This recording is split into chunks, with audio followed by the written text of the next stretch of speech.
mūzikas industrijā, jo īpaši šī attiecību veidošana ļoti svarīgs punkts. Un tas var reizēm būt laikietilpīgāks, reizēm mazāk laikietilpīgs. Un Prāta vētra bija tas gadījums, kur viņi atrada to kopīgo. Viņi atrada, ka viņi kopā ir spēks. Grupa ir dzīves organisms, kur ir cilvēki ar dažādiem ego un vajadzībām. Tas var būt talantīgāki mūziķu grupa, bet ja viņi nevarēs sadzīvot un ja viņi neatradīs kompromisu, kā iet uz priekšu, tas arī nenotiks. Tikai talants nenozīmē, ka tas ir uzreiz veiksmes stāsts. Mūziķim vairs nepietiek ar to, ka viņš uzraksta dziesmu, viņš atrod cilvēkus un pasaka, re, kur ir, padari mani par zvaigzni. Tāda rīkļu plēšana nav manā stilā. Un tas pierādziņš mums ir tik mazs, lai par viņu vēl tik ļoti plēstos un bojāt attiecības.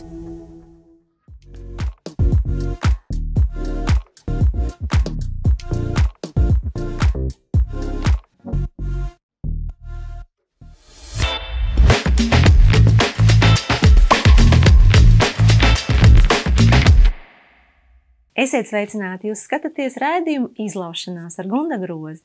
Un šeit pie manis Business Garden Rīga viesmīlīgajās telpās pie manis viesos Guna Zučika, mūzikas menedžere. Sveika, Guna!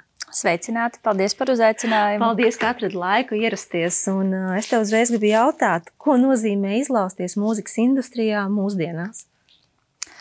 Es domāju, ir ļoti skaidri jādefinē katram, ko šī izlaušanās nozīmē.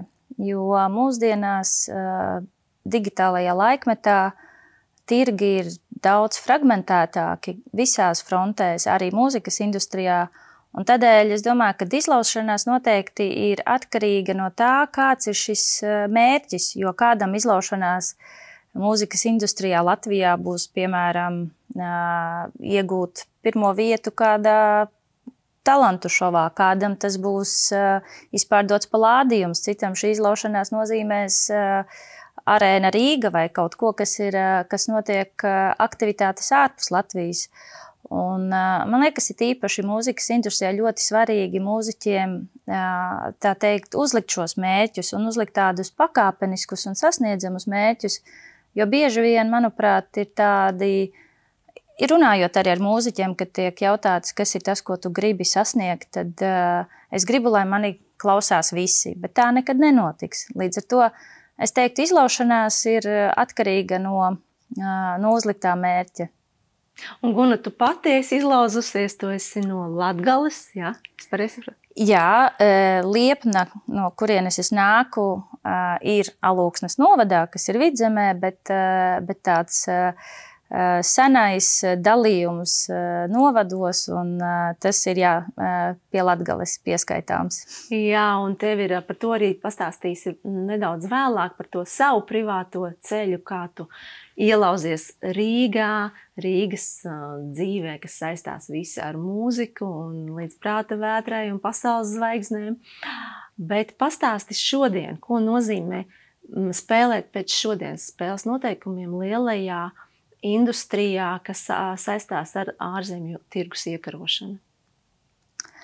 Nu šeit arī tas jāskatās pēc katra individuāla projekta, jo mūzikas industrija ir daudz plašāka nekā tikai tas, ko mēs redzam uz skatuves. Mūzikas industrijā ir iespēja darboties dažādos sektoros un dažādās lomās. Un, protams, ja mēs skatāmies no tāda skatu punkta, mēs vienmēr redzam, ka tie ir izpildītāji, kuri izpilda vai nu savas vai citu komponistu dziesmas. Un šī izlaušanās arī, manuprāt, šobrīd ir vienkāršāka, manuprāt, nekā tas notika tad, kad Latvijas pirmās grupas sāka savus pirmos soļus ārpus Latvijas. Un kāpēc tā, manuprāt, ir? Varbūt ne vienkāršāka nebūs īstais vārds, iespējamāka būs precīzāk, jo šie digitālās pasaules vārti, kas ir atvērušies, ir radījuši to, ka tas, ka tu esi no Latvijas, tavu mūziku ir iespējams dzirdēt caur Spotify vai citām platformām, jebkurā pasaules malā. Tāpat mums ir zināšanu krātuves, ko mēs varam atrast un saprast, kā strādā mūzikas industrija. Mums ir pieejami daudz vairāk arī finansu fondi, kā tu vari nokļūt, piemēram, uz mūzikas konferencēm, kur atrādīt savu mākslinieku un veidot infrastruktūru.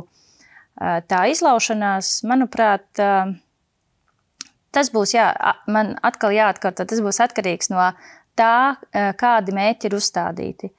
Un, manuprāt, bieži vien mūzikas industrijā Latvijā uzstāda pārāk nereālus mērķus vai arī sagaida pārāk nereālus mērķus no mūziķiem, jo, manuprāt, šobrīd par veiksmīgu var uzskatīt arī tādu mākslinieku, kuram, teiksim, sanāk ielausties Vācijas tirgū, kur ir 80 miljoni iedzīvotāji, kur ir ļoti, tā teikt, salīdzinoši veselīga industrija, kur ir vietas, kur spēlēt, kur ir radiostacijas, kas atskaņo mūziku un tā tālāk un tā joprojām.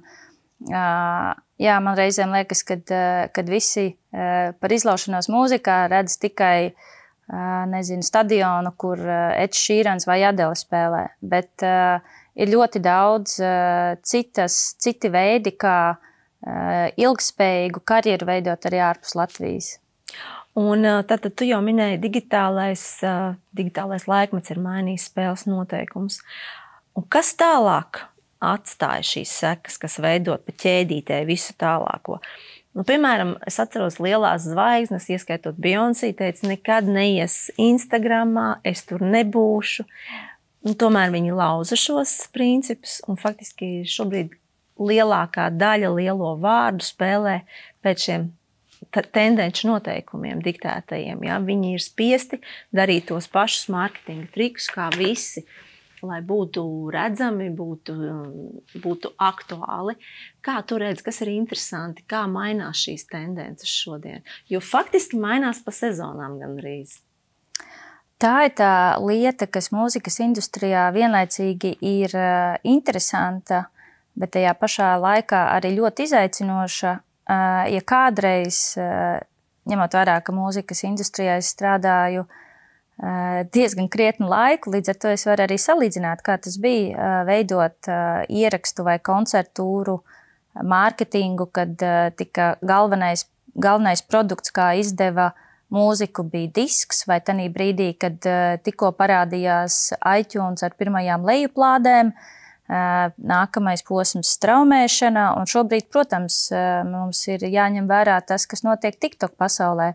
Tas strauji mainās, un tas, ko tu minēji, jā, ir mākslinieki, kuri izvēlās vienu vai otru lietu nedarīt, bet manuprāt, ātrāk vai vēlāk kaut kādā veidā viņi nonāk līdz tam, kad jo tā auditorija ir šajās platformās, un līdz ar to, ja tev gribi, lai tev joprojām arī ir auditorija, tad tev ir, es negribētu teikt, ka tev ir jāspēlē pēc tiem noteikumiem, jo arī, ja mēs runājam par to pašu TikTok vai Instagramu, būt šajās platformās nenozīmē, ka tev jāpazaudē savs autentiskais es, tu vari pielāgot savu redzējumu, savas lietas konkrētās platformas iespējām. Bet tas ir vēl izaicinošāk domāt, ko es varu piedāvāt, kas būs tas mans unikālais, jo es pat nevaru iztēloties, ko darītu Depeche Mode, lai pievērst sev uzmanību TikTokā. Iespējams, viņi to izdarītu, un mēs tāpat tās dziesmas zinātu, un viss notiktu brīnums tieši tāpat, kā tas notika pirms 30 vai cik gadiem. Es domāju, Depeche Mode un arī Beyoncé gadījumā viņiem ir pietiekami lielas komandas, kuri iesaistās un kuri dod padomus, kā labāk to darīt. Jo skaidrs, ne jau pati Beyoncé vai Depeche Mode ir tie, kuri piespiež podziņu un ievieto dziesmu vai video šajās platformās. Viņiem ir komandas un bieži vien platformās jau ir iespējams redzēt un atrast savu auditoriju nesekojot trendiem, jo reizēm, godīgi sakot, ir bijuši arī mākslinieki, kuri apzināti seko trendiem un viņi izskatās smieklīgi. Līdz ar to, manuprāt, tur ir jābūt kaut kādam balansam starp to, kas ir tas, ko tev pieprasa konkrētās platformas, pret to, kas tu īsti esi. Un iespējams, ka tas ir vislielākais izaicinājums, jo ir mākslinieki, kurus, es nevaru iedomāties, ka viņi dejotu katru izaicinājumu deju, kura parādās, bet tajā pašā laikā viņam būs radoša komanda, kas izdomās, kādā veidā uztaisīt iespējams savu trendu. Vienkārši reklāmas risinājums, teiksim tā. Jā. Business Garden Rīga ir starptautiska attīstītāja Vastint veidots biroju komplekss, kur apvienojot funkcionāls un ilgtspējīgus risinājums, ir radīta augstvērtīga, komfortabla un iedvesmojoša vide darbam. Stratēģiska atrašanās vieta ar ātri un ērti sasniedzamu lidostu un Rīgas vēsturisko centru. Kompleksa pirmās kārtas ēkas ir saņēmušas LEED Platinum un vēl certifikātus. Pirmos Latvijā.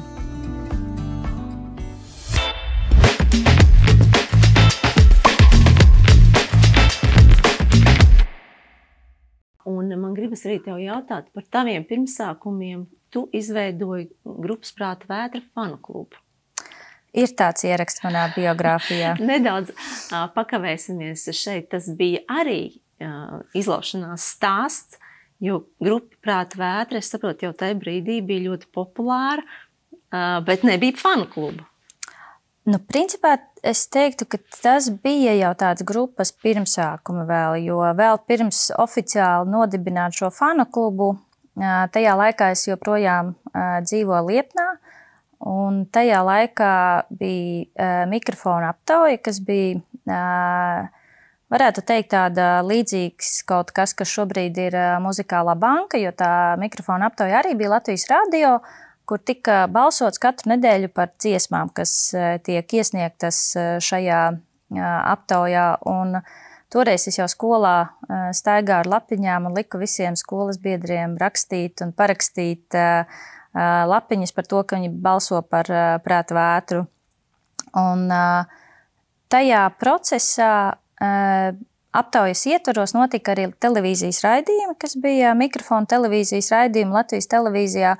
Un balsojot šajās aptaujās, es arī saņēmu ik pa laikam konkursos ielūgumus un līdz ar to no Liepnas braucu uz Rīgu, lai piedalītos šajos raidījumos kā skatītājs. Un tas man bija tāda arī iedvesma pēc 9. klases doties, tā teikt, izaicinājumā un mācīties Rīgā, kas man arī sanāca iestāties Natālijas draudziņas ģimnāzijā, un tad tieši ģimnāzijā man bija klases biedrene, kas bija Džordža Maikla fanu klubā startautiskajā, un bija pāris citas skolas biedrenes, kas bija Take That un Bon Jovi fanu klubos. Un līdz ar to man bija pieejams un redzams, kā tas fanu klubs darbojās, proti tā bija iestāšanās anketas, tas bija fanu kluba avīzītes, tie bija fanu sajieti un dažādas šīs aktivitātes. Un tad pēc tāda līdzīga principa arī es izveidoju šo fanu klubu. Un sākotnēji arī tas dzīvoklis, kur es tajā brīdī dzīvoju, bija fanu kluba adrese, kas nozīmē, es saņēmu tajā laikā vēstules, uz kurām es atbildēju, stāstot, kādā krāsā ir kuram grupas dalībniekam acis, kas viņiem garšo. Un tad, tenī brīdī, kad šīs vēstules palika arvien vairāk, tad tu saproti, tātad grupas popularitāte ir augusi.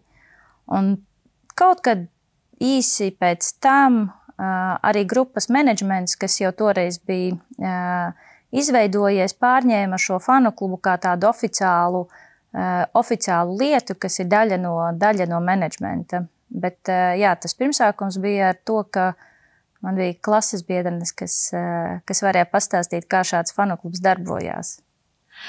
Bet jau toreiz, Prāta vētras pirmsākumos, viņiem bija stratēģija izlaušanās sava oriģinālā. Vai tev bija jau izdevies veidot tādu tuvāku kontaktu ar viņiem pašiem, gan ar menedžmentu, gan ar grupu? Jā, jo tajā laikā Prāta vētra bija jaunā daudzsološā grupa, un man arī ir pietiekami daudz drosmes pieiet un teikt sveicināti, kā jūs sauc, es par jums fanoju un tā tālāk. Un līdz ar to, tad arī šajos pašos mikrofonu vakaros tu vari varēja satikt cilvēkus, uzsākt sarunu. Līdz ar to, tad, jā, tas jau no sākta gala. Un man liekas, arī kādreiz to pasākumu bija mazāk, un arī mūziķu bija mazāk, un līdz ar to tad visi daudz vairāk viens otru arī pazina. Tu esi bijis aktīvi vienmēr, arī darbojoties žurnālistikā, startējot mūzikas žurnālistikā un uzrunājot lielos mēdījus, un arī LNT strādāji un vēlāk MTV. Bet kā nonākt tas ceļš līdz tam, ka tu jau virzi prāta vētru starptautiskajā arēnā un domā stratēģijas? Tas notika aptuveni, tas bija Tātad no fanu kluba, jā. Un pēkšņi tu jau esi pie galda kopā ar lieliem spēlētājiem un jūs domājat stratēģijas. Es teiktu, man paveicās ar to laiku, tāpat kā daudziem maniem vienaudžiem, jo tas bija laiks, kad Padomju Savienība bija sabrukusi un viss, kas saistījās, un ņemot vērā, ka tās bija divas pilnīgi dažādas pasaules ar dažādiem spēles noteikumiem, jebkurā industrijā. Un visas, kas bija, tagad mēs tā saucam par radošajām industrijām, tajā laikā šāds termins vēl arī starptautiski neeksistēja, bet viss, kas saistījās ar to pašu televīzijas veidošanu un rašanos vai mūzikā vai kino, manuprāt, mums nebija tā iepriekšējā paudze, kas ir strādājusi, un līdz ar to tu vari ielekt tur, kur tu vēlies tajā brīdī strādāt, un tu esi, tā teikt, atplestām rokām tevi ņem, un tu vienkārši sāc darīt lietas, kaut arī tās tu nesaproti. Jo sākot strādāt mūzikas industrijā, es atceros, ņemot vērā, ka es biju strādājusi jau Latvijas neatkarīgajā televīzijā un man bija intervijas ar dažādiem starptautiskiem mūziķiem, tad man uzaicināja mikrofona ieraksti sākt strādāt tieši ar starptautiskajām attiecībām prāta vētrai, jo tajā periodā mikrofona ierakstiem bija ierakstu līgums ar prāta vētru. Un savukārt mikrofona ierakstiem bija starptautiskā ierakstu kompānijas IMI licence, kas nozīmē, ka viņiem bija sadarbību tīklus, kuru savus māksliniekus parādīt, un ja kādam no birojiem kādā teritorijā no vienalga Eiropā vai pasaulē šis projekts interesē, tad viņi var strādāt. Un es ļoti labi atceros, mana intervija bija tā, darba intervija bija, kad es jautāju, kas ir man darba pienākumi, tad atbilde bija darīt kaut ko, visu, lai kaut kas notiktu. Kas nozīmē, ka mums nebija pirms tam neviena, tā teikt, neviena kompānija vai cilvēki, kas tā teikt, sistemātiski strādātu ar māksliniekiem ārpus Latvijas, un tas arī nevarēja notikt, jo tādēļ, ka, ja mēs skatāmies, tas bija aptuveni 99. gads, kas nozīmē, ka pie mums tikai ierakstu kompānijas sāka rasties, autortiesību likumi pieņemti un tā tālāk un tā joprojām. Līdz ar to es domāju, ka tas noteikti kaut kas savādāks nekā, ja mēs teiktu kādam jaunietim tagad tev ir 18 gadi un tu uzreiz tiec pie lēmumu pieņemšanas. Mūsdienās tā vairs visticamāk nenotiktu. Un tava stratēģija bija kāda? Toreiz iespējams pilnīgi dūla, bet daudz drosmes tajā bija, un tas arī bija liels veiksmes faktors, tieši tajā kaut kādā ziņā nezināšanā.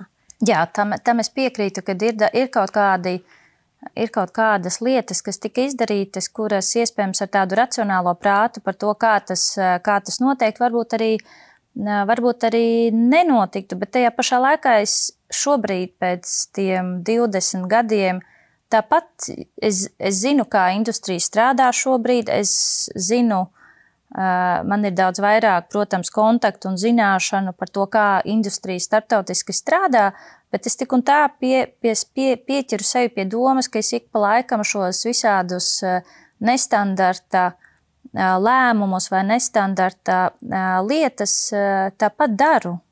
Līdz ar to, protams, ka tā no vienas puses nezināšana varbūt iedeva mazliet to naivo sajūtu, ka viss ir iespējams, bet tajā pašā laikā es pieļauju varbūt, ka tas ir tāds, rakstura iezīme, kaut ko izdarīt, tā teikt, domājot ārpus kastes, kā mēs sakam. Bet tajā laikā stratēģija, principā, bija dažādas idejas vai domas, kuras vienkārši tajā brīdī likās ir jārealizē. Kaut arī es tagad apzinos, ka tas notika ne pēc tādiem industrijas likumiem. Vai zini, ka tagad ir iespēja tikt pie sava sapņu auto ātri, ērti un bez ilgtermiņa saistībām? Moller Auto piedāvā auto abonēšanas pakalpojumu Moller Go. Jeb citiem vārdiem sakot, tā ir ļoti ērta iespēja braukt ar auto tiem, kas nevēlas ilgtermiņa saistības. Bez pirmās iemaksas, bez ilgas gaidīšanas, bez nezināmām remontu izmaksām un, kas ir nemazāk svarīgi, bez reklāmām vai uzlīmēm uz auto. Riepas, servisa apmeklējuma, apdrošināšana, kā arī garantija. Par to nav nekas jāmaksā. Par to visu tavā vietā parūpēsies Moller Go. Tev būs tikai jābrauc. Un ja vien vēlies, ik pēc 6 mēnešiem var izvēlēties atkal jaunu auto. Starp citu, tagad piedāvājumā arī kabrioleti, kas īpaši ļauj izbaudīt vasaras sauli un vēju. Moller Go pakalpojums apvieno labāko servisu un viss ir fiksēts maksājumā bez ilgtermiņa saistībām.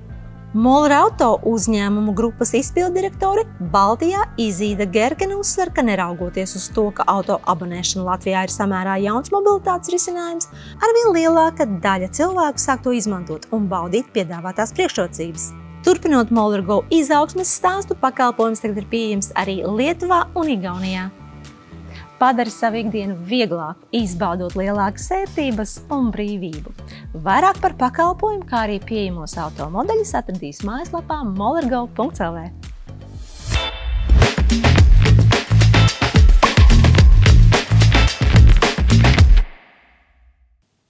Jā, viss ir iespējams. Šis moto tātad tev jau no mazotnes, ir nācis līdz Rīgai, līdz Prāta vētrai. Tu panāci to, ka Prāta vētra iesildīja grupu R.E.M. Tas arī bija tāds dūlais gājiens, pamēģināsim, pajautāsim, varbūt izdodās. Ejot pa citu netradicionālo ceļu. Bet joprojām, kā es teicu, ir lietas, kas ir joprojām, ja kādreiz kaut ko ir kāda ideja, es joprojām uzskatu, ka pajautāt jau var vienmēr. Protams, jautājums ir, kā es pajautāju, tas ir kaut kas cits, bet R.E.M. gadījumā R.E.M. bija pirmā grupa, kuru es intervēju ārpus Latvijas, tad, kad es vēl strādāju Latvijas neatkarīgajā televīzijā.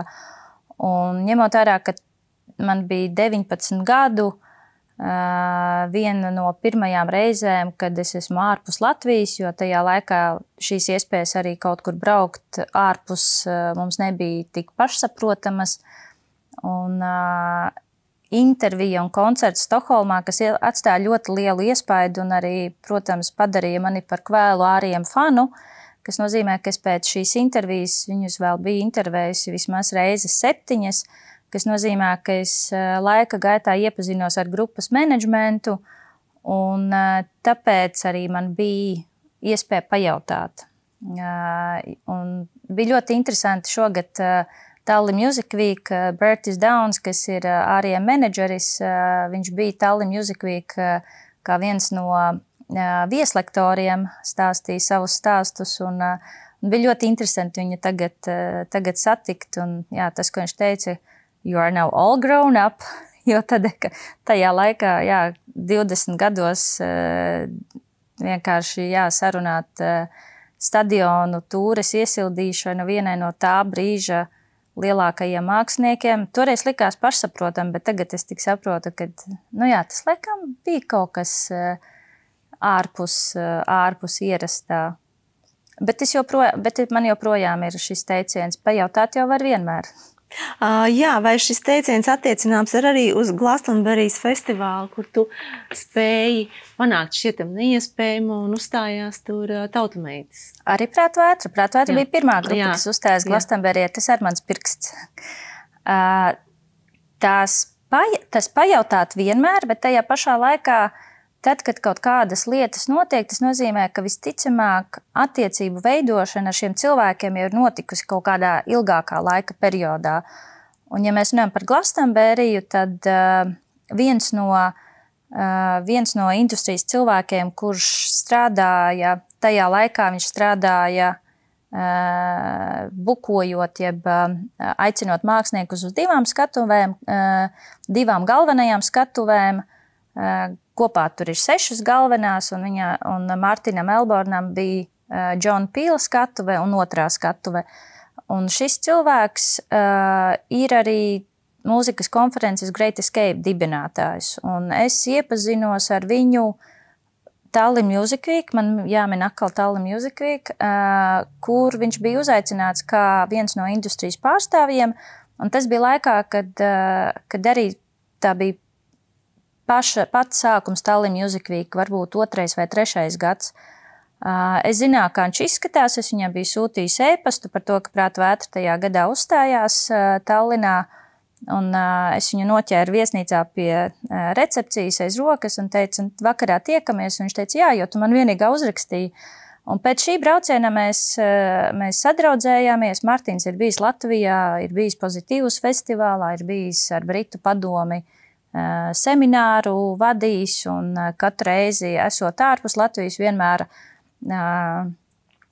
laipni ir mani uzņēmis savā, kā saka, draugu pulkā, un toreiz Martinu uzaicināju Prāta vētras stadiona, Skonto stadionā, kad bija koncerts, viņš bija Rīgā, un pēc tā koncerta es pajautāju, un tad bija šis uzaicinājums.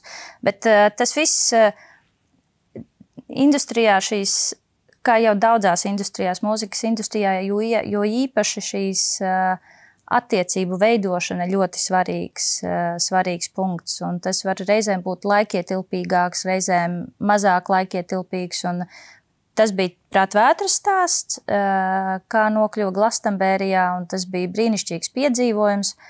Un tas bija, manuprāt, gan grupai, gan komandai viens no tādiem jaukākajiem brīžiem, jo tu redzi, kad visi ir priecīgi, laimīgi. Un Glastonberija ir kaut kas savādāks. Es esmu bijis daudzos festivālos, man ir daudz mīļi festivāli, kā Zigets Ungārijā, bet Glastonberija kaut kas tur gaisā ir tāds, ko ir grūti izstāstīt, bet tad, kad tu esi piedzīvojis, tad tas ir tāda ļoti pozitīvs mirklis, ko tu atceries visu dzīvi. Un otrie no Latvijas, kas piedalījās, bija Da Gamba. Viņi arī šī iespēja nāca caur mūzikas industrijas konferenci, jo mūzikas industrijas konferences ir vairākas, un viņu ir diezgan daudz. Tas nozīmē, ka ir iespēja pieteikt arī savu mākslinieku uzstāties, un ja tavs mākslinieks ir izvēlēts, tad tev piesaistot savu finansējumu, jo tās visas izmaksas ir uz pašiem, tu dodies uz šo pasākumu, un tavs kā menedžmenta uzdevums ir aicināt industrijas cilvēkus, lai parādītu šo grupu. Un Tautu meitas piedalījās pagājušā gada Eurosonic, kas ir arī mūzikas konferences, kas notiek Holandē. Tā ir tāda viena no centrālajām konferencēm tieši koncertu un festivālu industrijai. Un tad bija tā, ka viens no arī jau sen pazīstamiem cilvēkiem, kurš tajā periodā strādāja uz Glastonberiju, un viņš bija tieši uz skatuvi un to zonu, kur ir vairāk tieši uz šo pasaules mūziku, viņš bija koncertā, un pēc tam pēc laika, viņš rakstīja, kad ir šāda iespēja grupai, un es atceros pirms tam, kā tu vari izstāstīt cilvēkiem, ka tu gulēsi teltīs, iespējams, tu 4 dienas nemazgāsies, jo tādēļ, kad uz dušām būs garas rindas, būs karsti, naktī būs augsti, bet tas būs brīnišķīgākais laiks tavā iespējams muzikālajā dzīvē. Un tieši tā arī bija. Pēc tam es redzēju, ka grupā ir liels pacēlums, un arī, protams, Latvijā cilvēkiem tas ir joprojām tāds liels notikums, kad grupas no Latvijas piedalās šādos pasākumos. Lai gan šis pierāda, ka tās iespējas ir. Un kāpēc, varbūt, ja mēs skatāmies tā plašāk, kāpēc tik maz mums šo piemēru no Latvijas ir? Protams, mūzikas konferences un šie showcase festivāli nav vienīgais veids, kā nokļūt starptautiskās industrijas redzeslokā. Tas absolūti nav vienīgais, bet tas ir viens no ceļiem un ir diezgan mazi industrijas cilvēki, kurus es satieku šajos pasākumos no Latvijas, jo bez kontaktiem vai bez saprašanas, kas šobrīd ir aktuāls, tas nav iespējams. Tie ir nebeidzami ēpasti, kas ir sūtīti, piedāvājot savus māksliniekus. Tu laikam visu šo gadu laikā, strādājot ar dažādām grupām, esi pieradusi pie tā, ka biežāk neatbild. Jā, un tad, kad neatbild, to absolūti neuztver personīgi. Un tad, kad vajag, ja kaut vai tam pašam cilvēkam rakstīt atkārtoti, jā, tā ir daļa no procesa. Šis pats Mārtiņš Elborns, kuru es minēju, es viņu biju redzējis citās konferencēs pirms tam, bet tur tajās konferencēs bija ļoti daudz citi viņa draugi vai cilvēki, kas viņu grib satikt. Un savukārt Tallinā neviens īsti nezināja, ka viņš būs, neviens nezināja, kā šis process ar industrijas cilvēku aicināšanu uz pasākumiem notiek. Un tad es vienkārši, kā jūs teicu, vienkārši noķēru aiz rokas. Ļoti lielam talantam jābūt, labai mūzikai un brīnišķīgam menedžmentam, lai vispār varētu sākt startēt kaut kur. Un pēc tam jau var domāt par panākumiem. Ja iztrūks talants vai laba mūzika vai menedžments, ir ļoti grūti.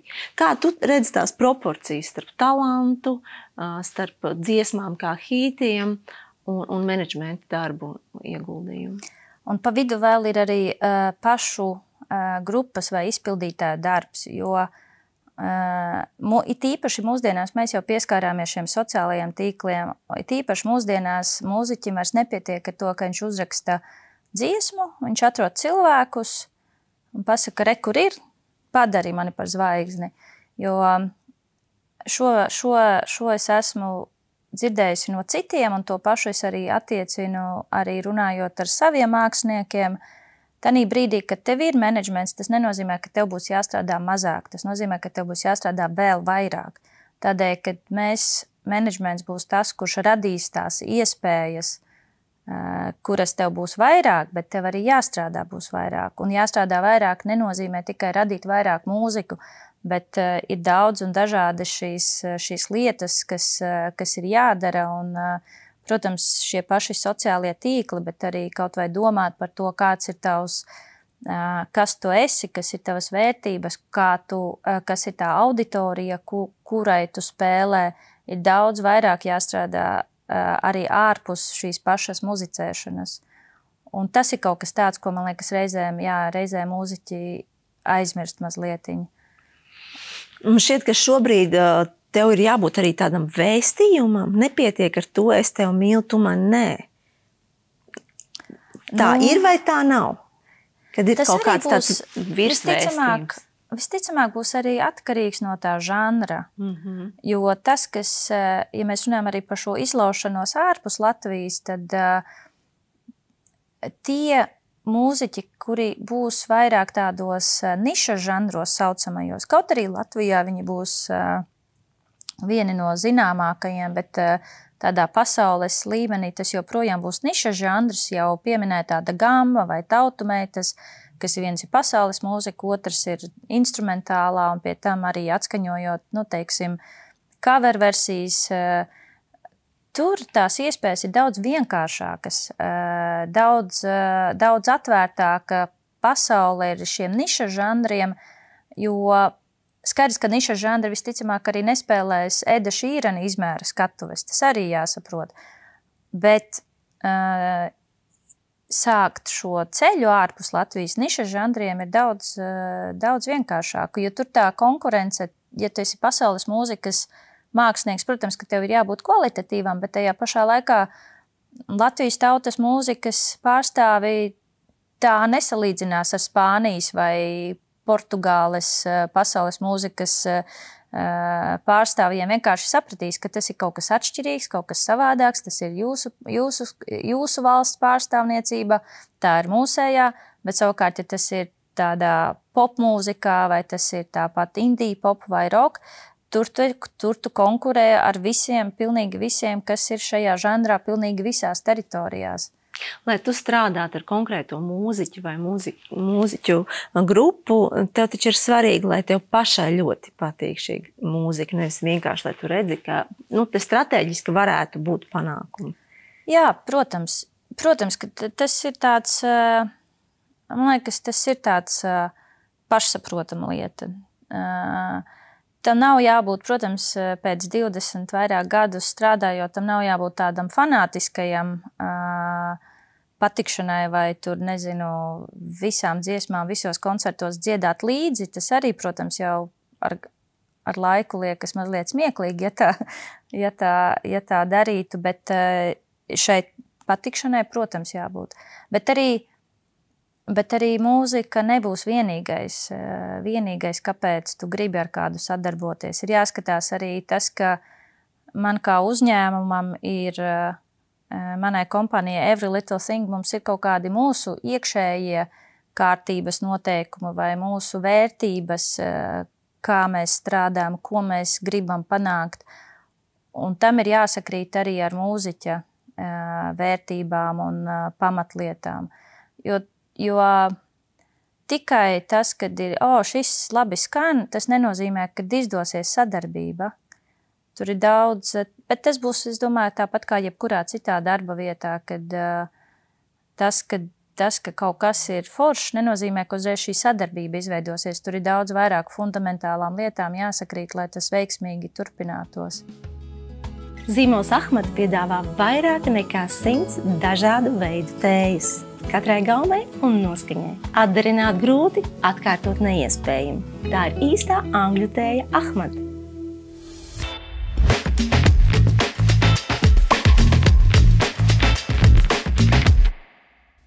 Daudzi mūziķi salīdzina sevi ar prāta vētru, jo tā ir tā latiņa, augstākā latiņa pēc visām kvalitātēm. Kā tu vērtē ar savu analītisko prātu, savu profesionālo redzējumu, kādēļ prāta vētrē tieši ir izdevies šo latiņu pacelt visaugstāk? Reizēm ir lietas, kuras vienkārši notiek kaut kādā īstajā laikā, īstajā vietā, un arī jo mūzikā, lai tu uzrunātu plašas tautas, tur tomēr ir jābūt šai harizmai un ķīmijai, kas notiek izpildītām ar auditoriju. Jo laikā, kad parādījās prāta vētra, tad, kad es vēl Lietnā biju un sekoju līdzi jaunumiem mikrofona aptaujā, bija ļoti daudz jaunu grupu, kas spēlēja pop, roku, un daudzas bija pat tam laikam tika dēvētas par daudz talantīgākām vai tām, kurām prognozēja lielākus panākumus, bet viņas pazuda.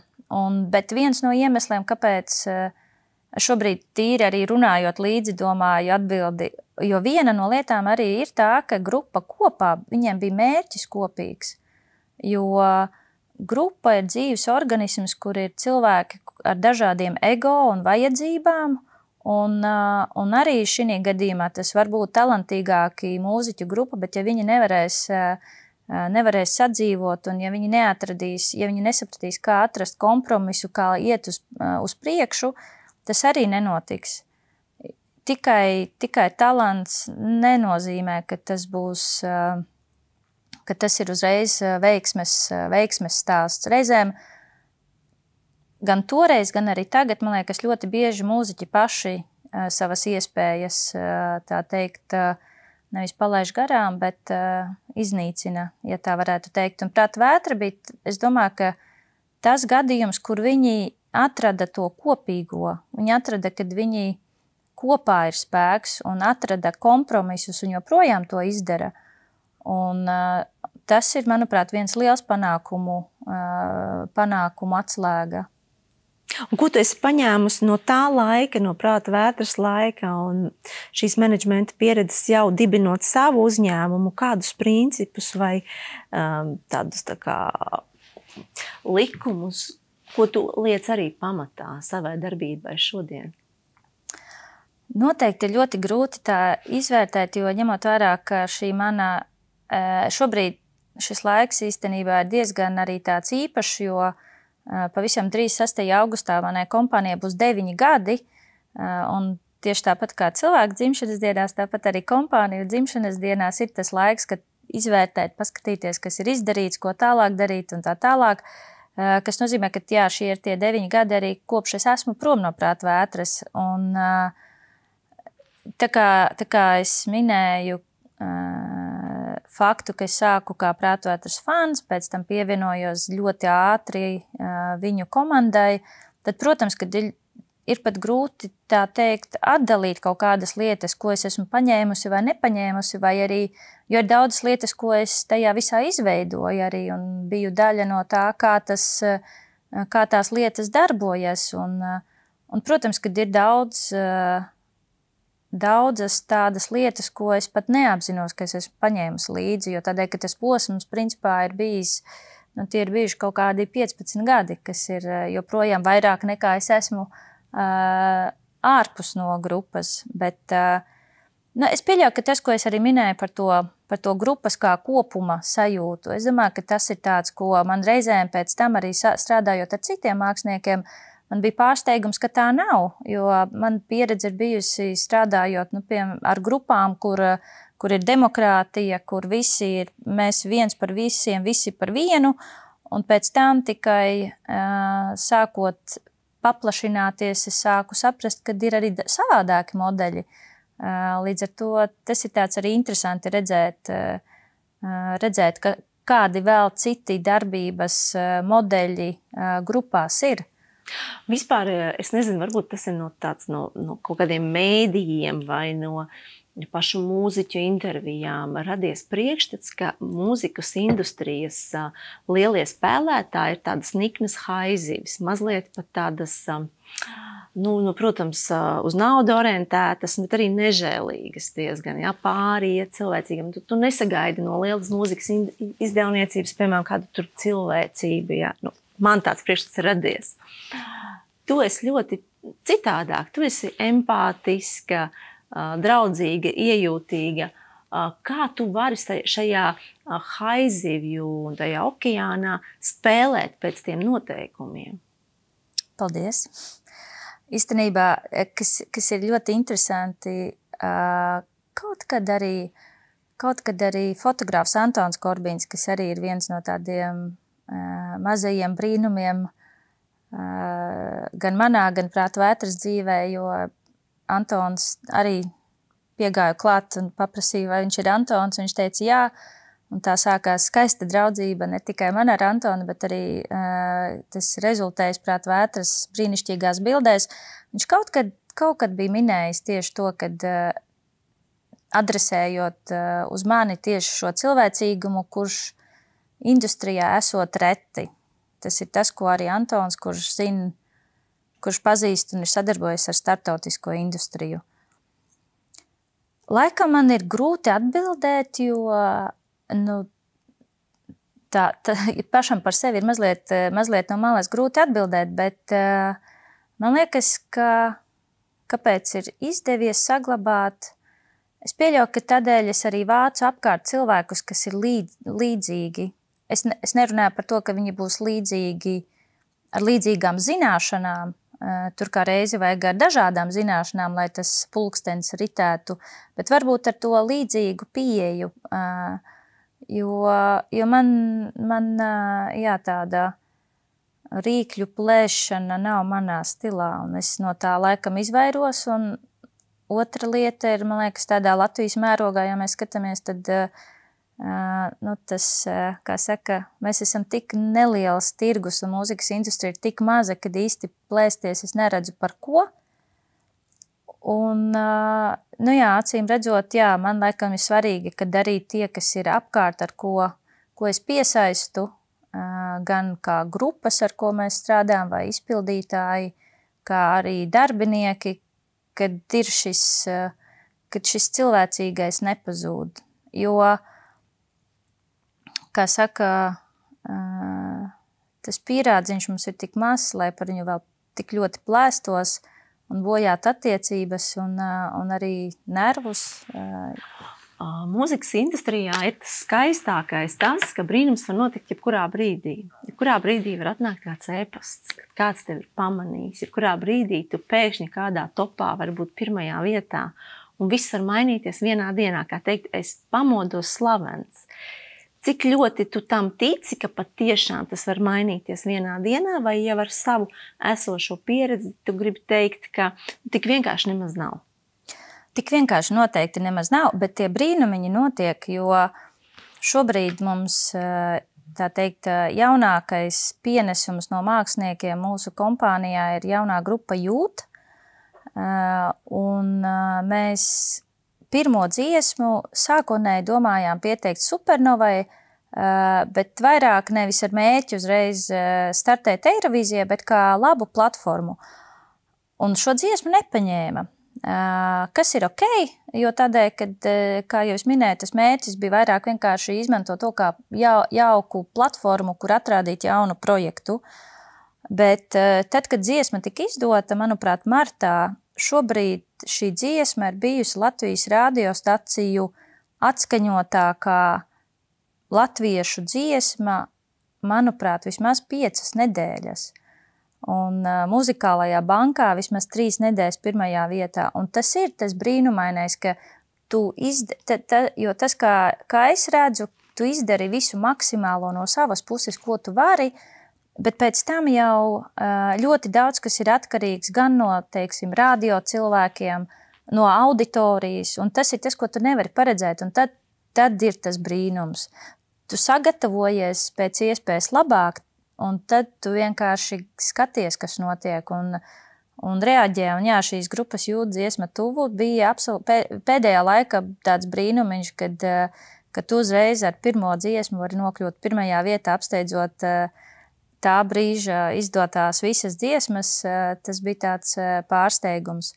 Bet arī šajās mūzikas konferencēs, ko jau es minēju, tad, kad šis mākslinieks brauc, tas menedžmentam principā ir viens no tādiem arī nervozākajiem laikiem, jo tādēļ, ka tieši tāpat tu sagatavojies, tu esi atlasījis no delegātu datu bāzes ēpastus, kas tevi interesē, lai atnāktu uz tavu koncertu. Tu esi izsūtījis ielūgumus, tu esi ticies, tu esi runājis, bet kas atnāks, cik daudz atnāks cilvēku un vai pēc tam būs kādas sadarbības, to tu nevari paredzēt. Un tad, kad tas notiek, tad tas ir tāds brīnumaina lieta, jo daudz biežāk ir varbūt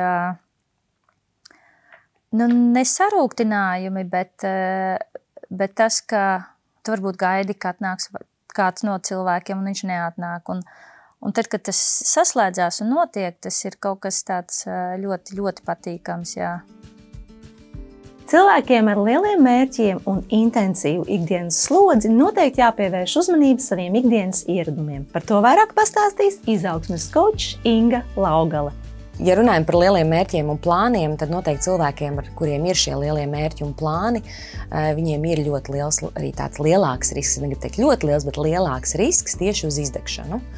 Un tad ir, protams, atkal jautājums par to, kā es atkal plānoju vai ikdienā rīkojos, ja, balstoties uz tiem saviem iekšējiem kaut kādiem resursiem, bet arī balstoties uz tām savām sajūtām. Ja. Jo, piemēram, skaidrs, ja man atkal ir viss saplānots, viss izdarīts, un tāpat laikā es neesmu tā kā parūpējies par sevi, man nav tāds nodrošināts tās pamatvajadzības. Un tas, ko es vienmēr tā iesaku aizdomāties, ir, kā es jūtos šeit, ja, vai man sirdī viss ir kārtībā, teiksim, nevis tādā, es neteiktu fizioloģiskā, bet vairāk tādā emocionālā ziņā, vai viss ar mani ir labi, vai tas, tas, ko es daru ikdienā, vai tas man dod prieku, vai tas kaut kādā ziņā ir tāds gandarījums. Un te nav stāsts uzreiz par to, ka varbūt ir jāmaina darbs, vai jāmaina draugi vai vispārējais, bet vienkārši pasakot līdzi ikdienā. Kā es jūtos?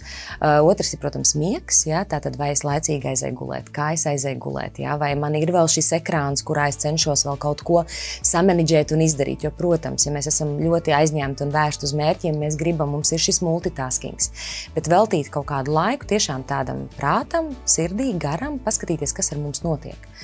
Un tādā ilgtermiņā ir, protams, atkal mēs atgriežamies pie vārda plānošana un disciplīna, jo, ja mēs plānojam mērķus un gribam iet uz tādu lielu rezultātu, tad mums noteikti būs ļoti daudz arī tie izaicinājumi pa ceļam. Ja?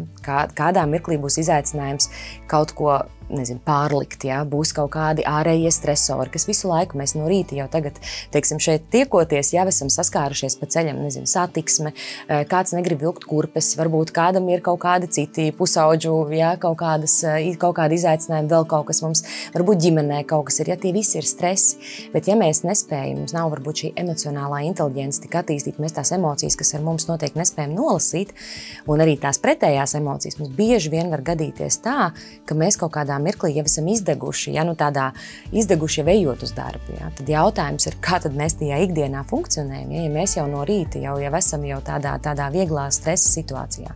Tāpēc es ieteiktu nebaidīties no stresa. Stress ir arī ļoti laba lieta kaut kādā ziņā mazās dozās un, teiksim, ne tādā ilgtermiņā, bet ļoti svarīgi būtu, tā kā pavērot sevi tajā procesā. Kas ir tas, ko es varu ietekmēt šajā konkrētajā situācijā? Vai, ja es to ietekmēšu, kaut kas mainīsies apkārtējā vidē, vai kaut kas mainīsies tieši ar mani, jo es jau reaģēju šīm situācijām. Un tad, ja es lieku savu nākamo mērķi un plānoju savu nākamo lielo soli, tad kāda ir tā mana ikdiena? Kas ir apkārt? Kas notiek ar mani? Tas būtu ļoti, ļoti būtiski.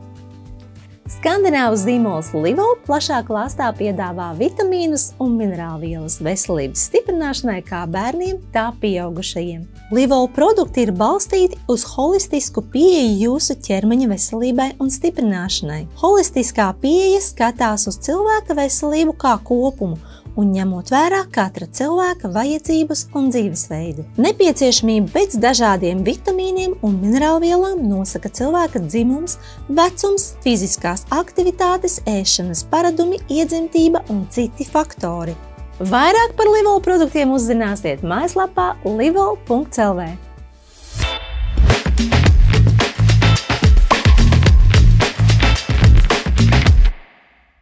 Un kas ir tas, ko var prognozēt, un kas ir tas, ko nevar prognozēt?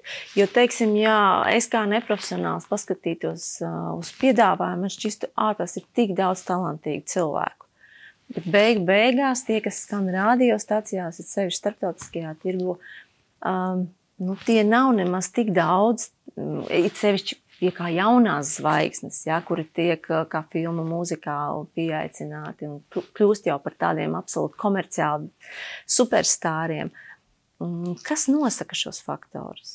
Ko mēs varam prognozēt? Vai mēs varētu prognozēt, ka X faktorā vienmēr žūrijas mēģina to saprast, būs vai nebūs, bet arī nevienmēr izdodās.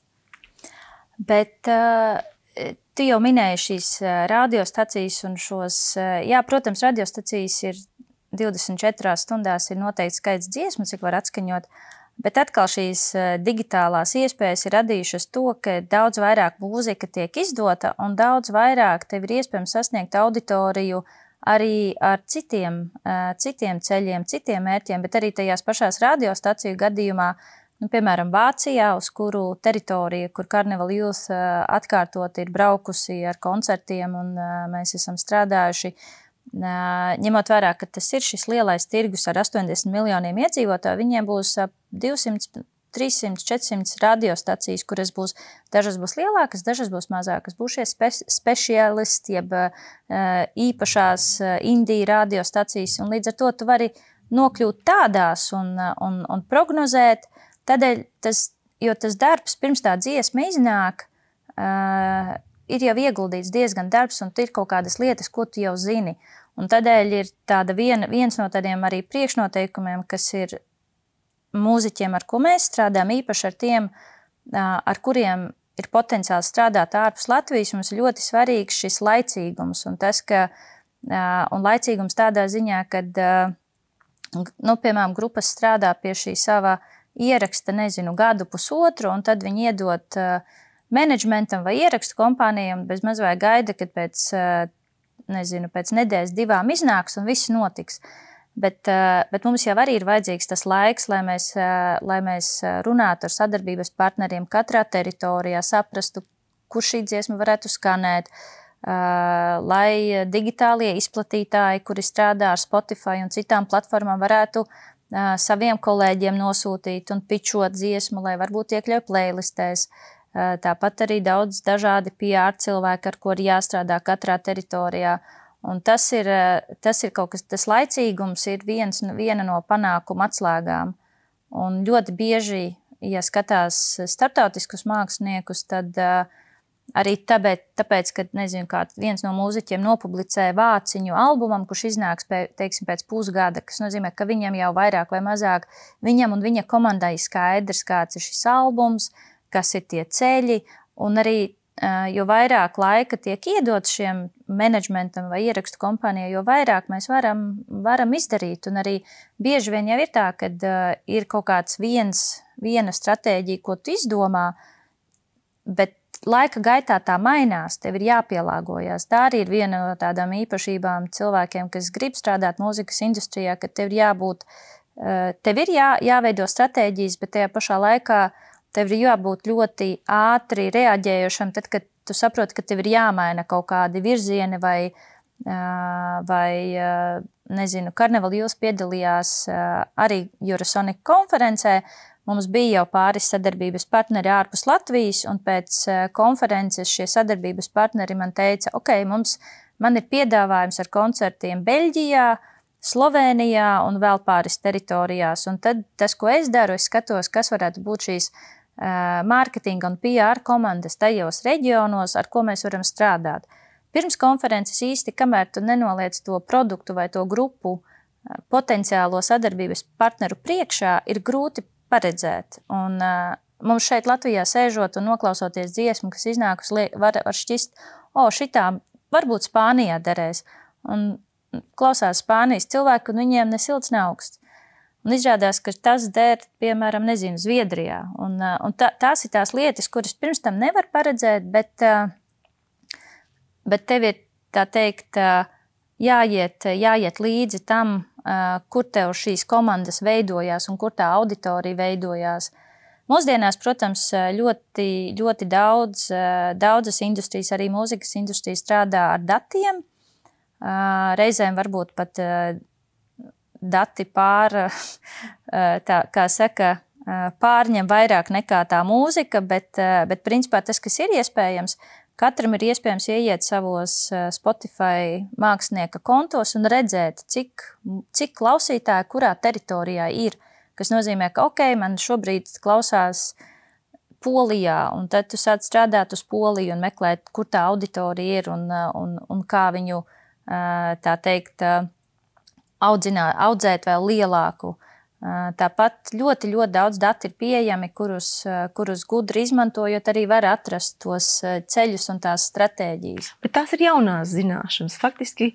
Jau netika, jau man šķiet, ka jau mēs dzīvojam datu pasaulē 10 gadi noteikti. Ne? Bet arī par tām stratēģijām, lai dziesma kļūtu par hītu, ir taču dažādi ceļi, kā tas notiek.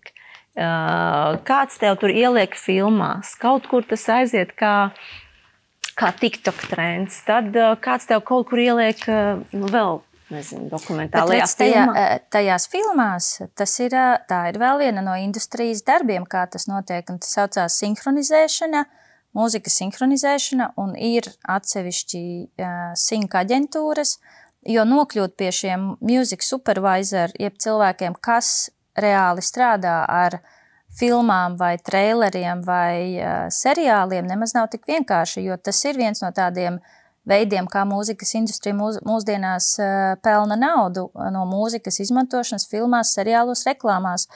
Un tas arī ir darbs tanī brīdī, kad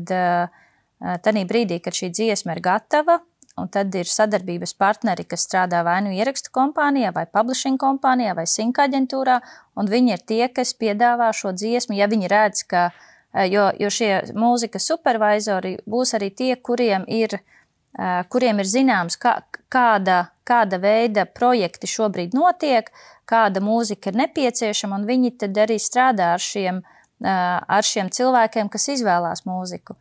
Tas arī nenotiek nejauši. Lai gan reizēm notiek. Reizēm notiek tas arī viens no Carnival Youth pirmajiem panākumiem bija tad, kad mēs ielikām pirmo viņu dziesmu Never Have Enough Spotifyā, jo grupa iesildīja instrumentus palādījumā ar domu, ka, ja kāds grib dzirdēt kaut ko no Carnival Youth, vismaz viena dziesma jau ir.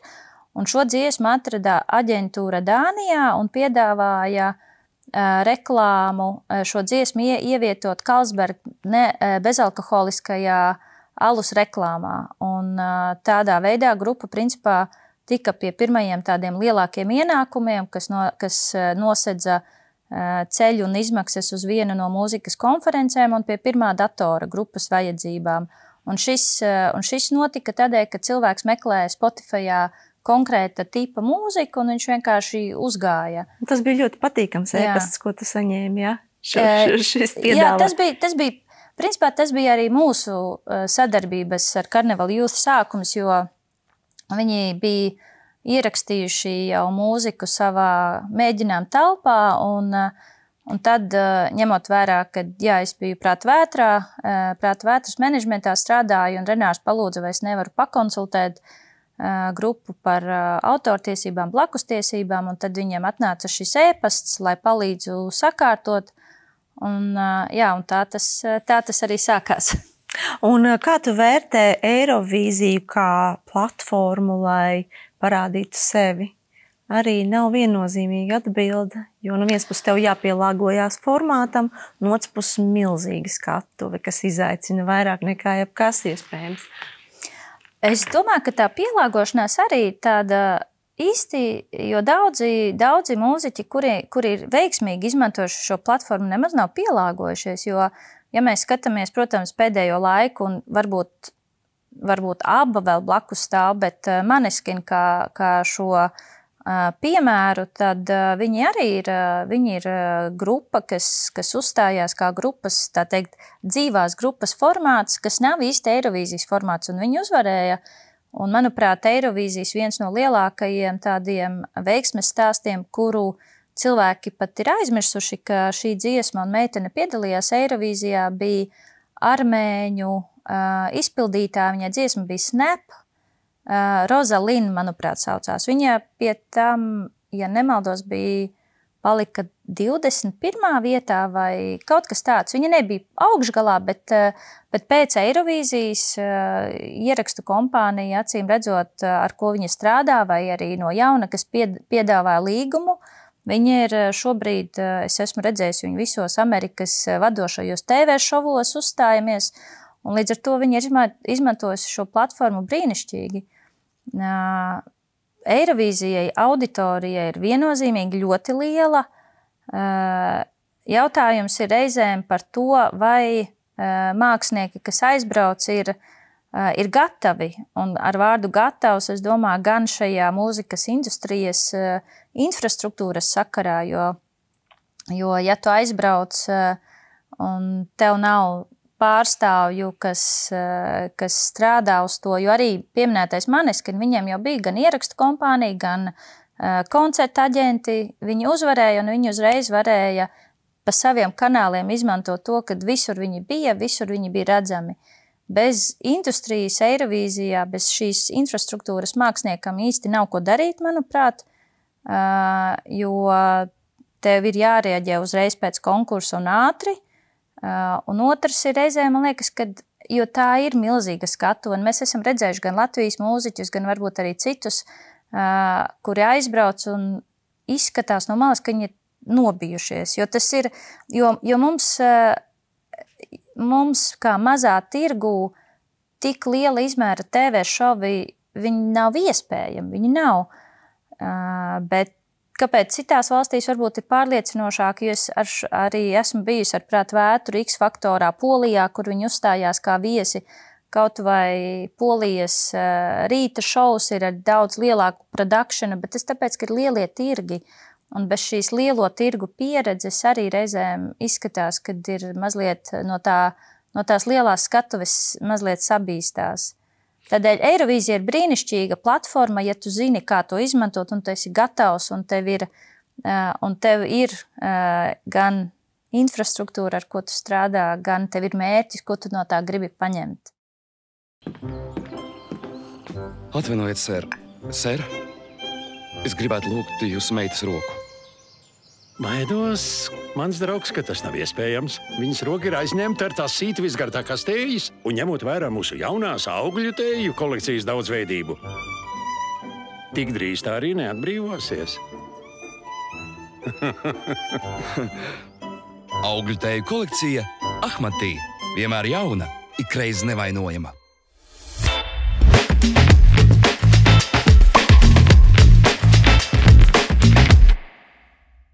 Tavuprāt, to gatavību lielajai skatuvē var uztrenēt, kā uzkāpj Justins Timberlakes uz lielās skatuves, mēs visi saprotam, jā, tas ir Justins Timberlakes.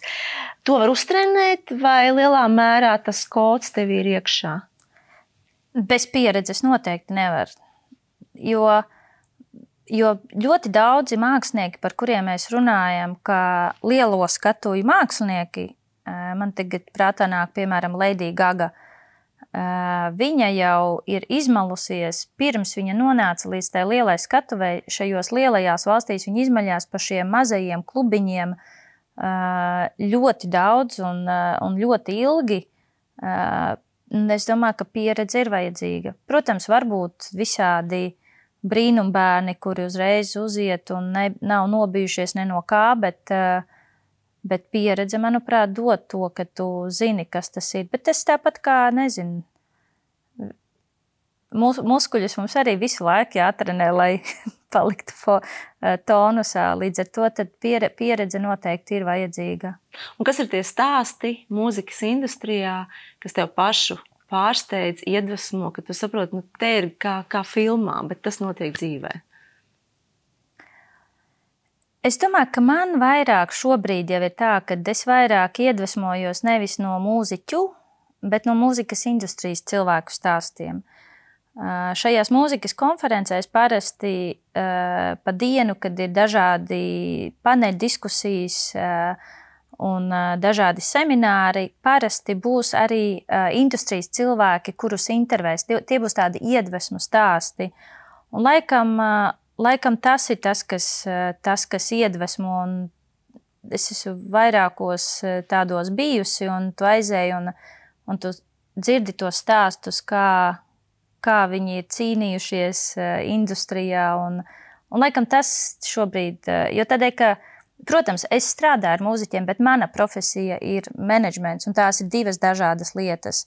Tāpēc arī, piemēram, es ļoti ilgi esmu arī pasniegusi mūzikas industriju Latvijā dažādās koledžās un akadēmijās, un tad, kad atnāk mūziķi mācīties mūzikas menedžmentu, es saprotu, jā, tas ir labi, ka tu zini, ko tu, kas tevi sagaida, bet būt mūziķim un būt mūzikas industrijā, tās ir divas dažādas platformas.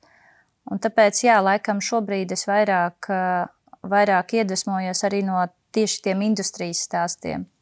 Un cik bieži tevi paķer aiz rokas vai uzraksta tev ēpastu? Es vēlos, lai jūs esat mūsu grupas menedžmenta pārstāvi. Ir diezgan, kad un arī ļoti bieži ir bijis tā, ka es pārsvarā arī neesmu atteikusi kaut kādām konsultācijām, tādām vienreizējām, ja kāds grib vienkārši parunāt, ko darīt un tā tālāk.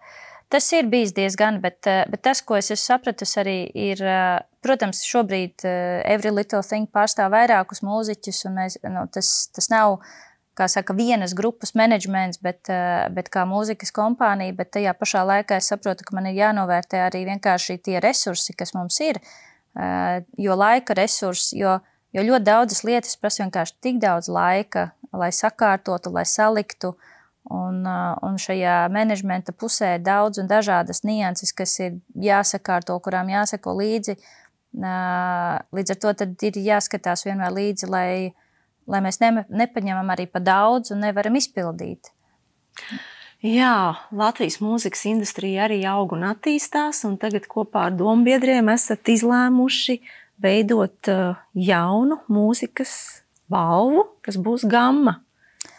Jā, tāds pavērsiens ir noticis, un šis, protams, noteikti cilvēki pamanīja, ka pēc šī gada zelta mikrofona, kas ir bijis šis tradicionālais apbalvojums, ir bijuši vairāki cilvēki izteikušies par lietām, kas viņiem īsti nav patikuši, un es esmu Latvijas mūzikas izpildītāju producentu biedri, tagad mazliet kaut kur es apmaldījos, bet Laipa padomē, un līdzās man ir arī Rudolfs Budze, Agnese Cimuška-Reke, Līva Petersona Kļaviņa, Arnis Račinskis, Kārlis Būmēstars, Kārlis Auzāns, un šī Laipas padome bija tā, kura nāca ar iniciatīvu Laipas kopsapulcē, proti saviem biedriem stādīja priekšā jaunu iniciatīvu, kas ir Gamma, kas ir